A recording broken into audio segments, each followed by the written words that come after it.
James, this trilogy is complete. When you first started 10 years ago, did you have any idea where this would lead? And what has been the most surprising thing for you as a writer and director that has come out of this? Um, I think that from the beginning, I don't want to sound too egocentric, but I always had an idea that this could be a trilogy. I always had an idea that this was a bigger story than just one movie. And I always knew that I had a fuller story that I needed to tell from the very beginning about Rocket, about Nebula, about Peter Quill. And that's what I think that we've done. Each character has a beginning and an ending that ends at the end of this movie. So I always felt like this was going to be a bigger story. And then I can't remember your second question. Well, as what has been most surprising thing for you as the writer and director for this?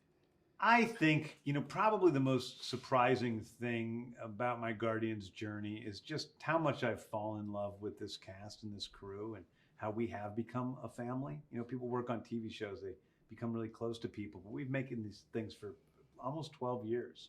We've been working on Guardians movies and doing press tours like this and everything. And so we've just become so close. That's the hardest thing is not seeing these people every day. Tell us about reuniting with the cast and working with them again.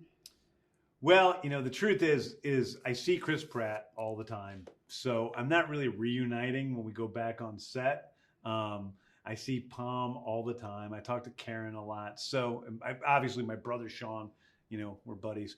So it really isn't reuniting. It's just kind of getting us all back together again. And so that's more of what the vibe is. I think the surprising thing on set is everybody being together and everybody has their own important piece of the puzzle on screen, but also off screen in terms of us as a group.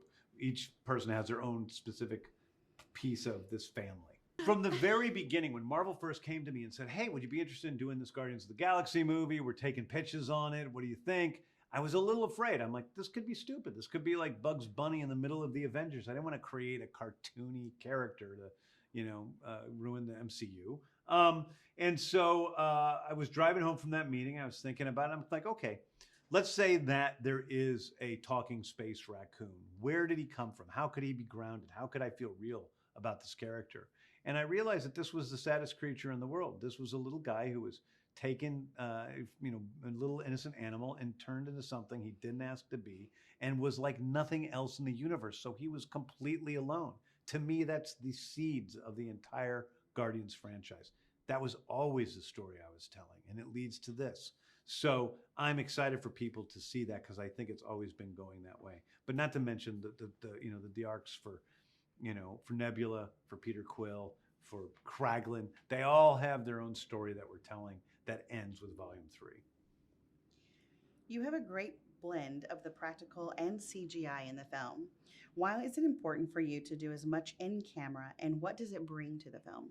Well, I don't really have some obsession with doing things practically in camera with effects. What I look for is what is the best way to tell the story. So if an effect can be done the best with prosthetic effects, and we have more prosthetic effects in this than any movie ever made in the history of film, for real, then I'm going to do that. And if it's best served by doing computer, graphics, then I'm going to do that. So it's really what looks the best, what serves the story. If you have a raccoon running around who's talking and doing action scenes, you need to CGI that. We can't do that with puppeteering. It's just not possible. But if you're going to have a, vampire Batwoman who's going to have big emotional scenes with the rest of the cast, well, that is probably going to be, a prosthetic effect. And I find that something in a lot of movies they do is they just don't prepare enough. So they just do everything CGI because they're being lazy and they're not getting it done beforehand. And we just make sure to take as much time as we need to get things right so we can do it on screen when that's the best way to do it.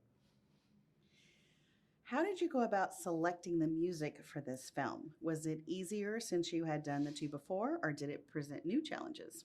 I think the hardest thing about making this movie was putting together this soundtrack.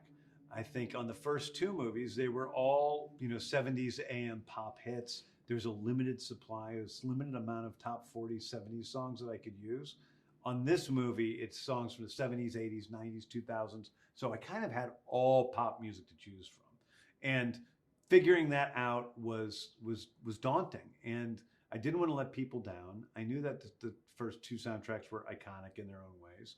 And so I wanted to do something that was as good as those two things. And I worked really, really hard and switched out songs constantly, trying to figure it out, and eventually came with the mix we have, and I'm really happy with it. On the day the film wrapped, what did you say to everyone, and was it a bittersweet moment?